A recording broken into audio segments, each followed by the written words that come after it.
Еш хүртэл 7 хоног бүр нэг сорил ажиллаад явдаг. Ешийн уралдаан цорил хөтөлбөрт хамрагдаарай. За уралдаан цорилд оролцохдоо утас, таблет, компьютер гэж юу ч ашиглаж болно.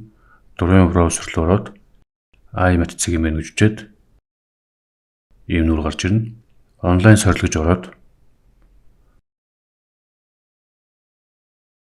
уралдаан цорил гэсэн энэ төвчтөд орвол нийт уралдаан цорилын жагсаалт гарч ирж байгаа. За тэгээд заагдсан хугацаанд нь сорилуудад оролцоод явна.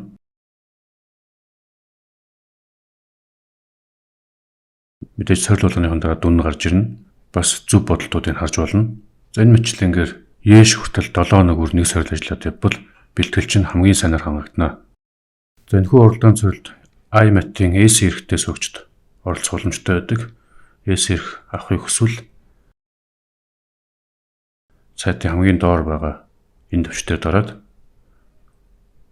энэ сонголтуудаас сонгоод эрхээ аваарай.